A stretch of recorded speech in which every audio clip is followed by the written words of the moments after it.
Quando a mente não alcança, a fé continua andando. Pense nisso. Quando a mente não alcança, não consigo entender, a fé continua andando. Então nós vivemos por fé. Não pelo entendimento e nem por vista, é por fé.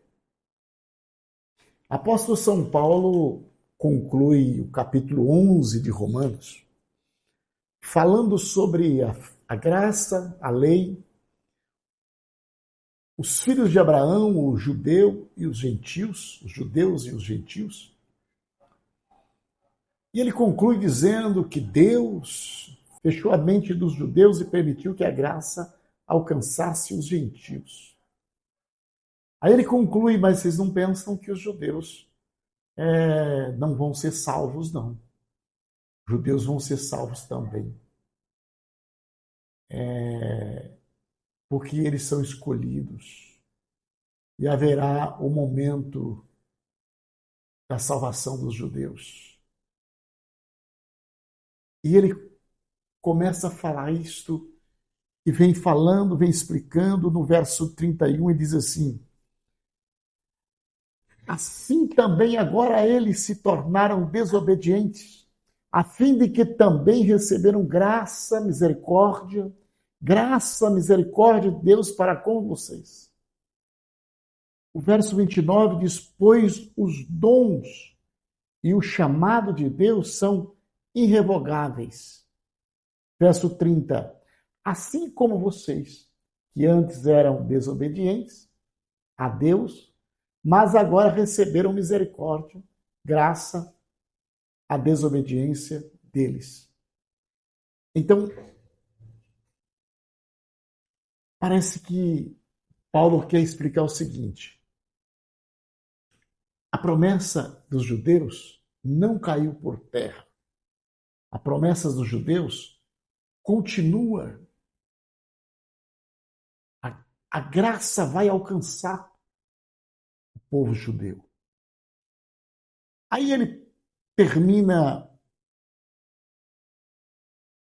trazendo uma doxologia ou uma adoração, um hino de louvor a Deus, para concluir do verso 33 ao verso 36, meio que assim, se vocês entenderam, tudo bem. Se vocês não entenderam, tudo bem. Se vocês não entenderam, vamos fazer o seguinte: só crê, age pela fé. Porque ele mesmo olha na ação de Deus e Paulo conclui dizendo: eu também não compreendo. Aí ele começa a cantar, que é esta canção de 33 ao 36, que você conhece e você já ouviu. Ó profundidade da riqueza, da sabedoria, do conhecimento de Deus. Ó profundidade, olha que coisa linda.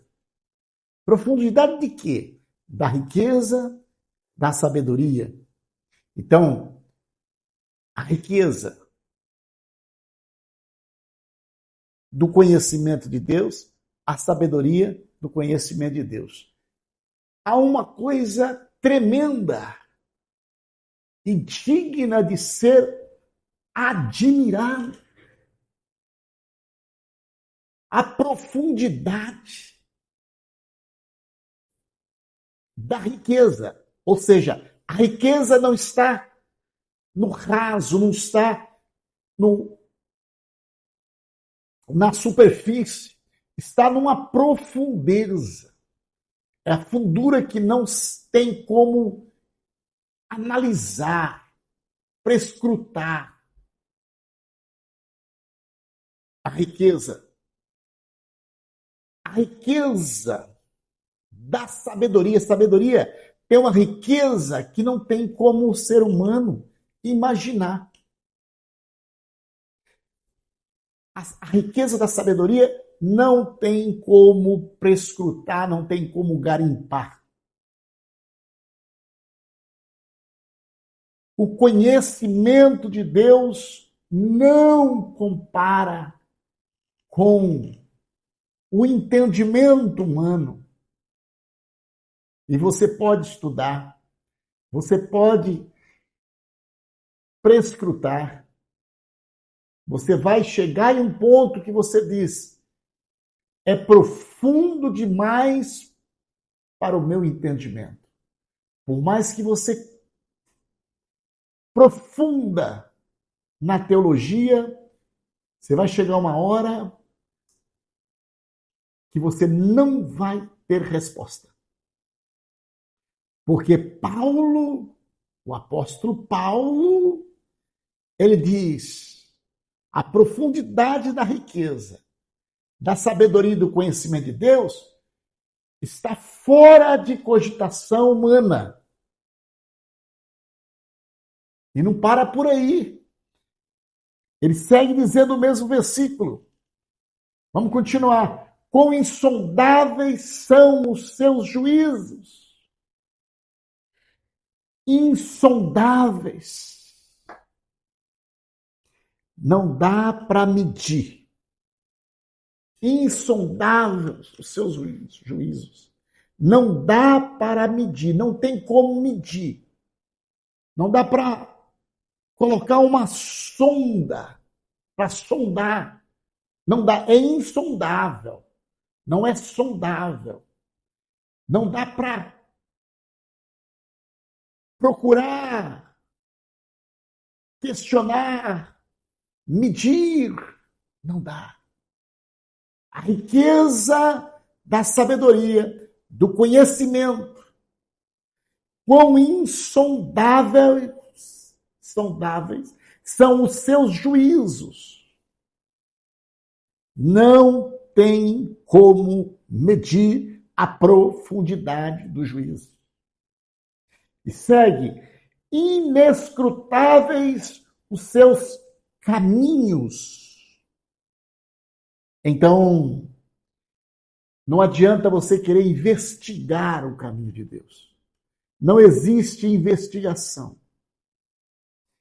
Não está na superfície. Está numa profundidade a sabedoria e o conhecimento. Não adianta querer colocar uma sonda, alguma coisa para tentar encontrar os juízos de Deus. Ninguém consegue. É inescrutável o seu caminho, ou seja, não tem possibilidade de investigar. É investigável os caminhos do Senhor.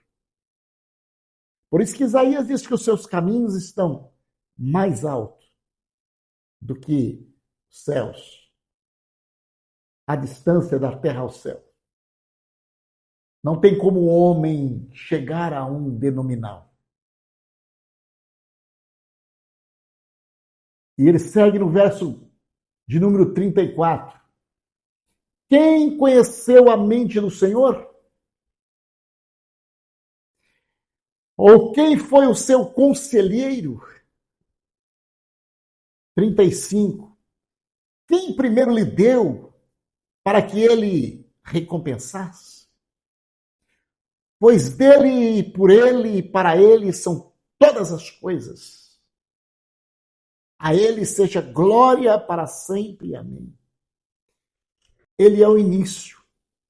Ele é o fim. Ele é o alfa, ele é o ômega. Ele começou. Ele afirmou. E ele terminou. A ele, só uma conclusão que a gente pode tirar.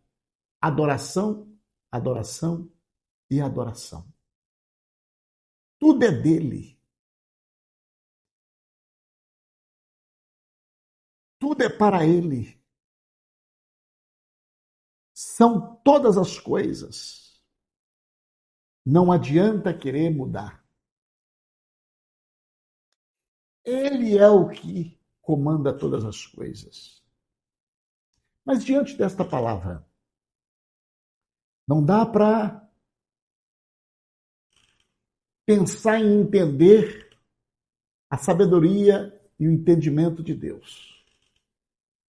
Não dá para medir seus juízos. Não dá para investigar seus caminhos. Ele é o primeiro. Tudo é dele. Tudo é para ele. Glória seja dada a ele.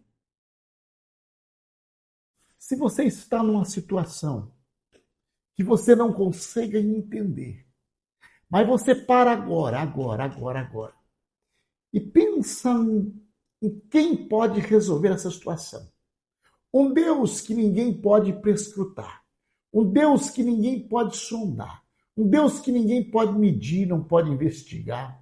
Um Deus que a sua sabedoria e o seu conhecimento são ricos de profundidade. E este Deus te chamou, esse Deus te deu o direito de ser chamado filho dele. Você acha que ainda há razão para você ficar preocupado no dia chamado hoje? Dá para você entender que esse Deus todo-poderoso, que dele, para ele e por ele são todas as coisas, é ele que está no comando da sua vida. Quando a sua mente não consegue alcançar, a sua fé continua andando. Fica com esta palavra para o teu coração. E você vai saber que vai acontecer novos resultados que te promoverá para a glória do nome de Deus. Esta é a palavra às 7 da manhã para o teu coração. Estarei orando por você. Querido Deus e bondoso Pai, em nome de Jesus, eu quero te louvar pela tua bondade, pela tua misericórdia. Perdoa meus pecados, minhas fraquezas, minhas falhas. Guia meus passos, porque o Senhor é fiel. Todos quantos aonde alcançar, meu Pai, esse vídeo, se é tua mão conduzindo, esclarecendo e fortalecendo a cada um.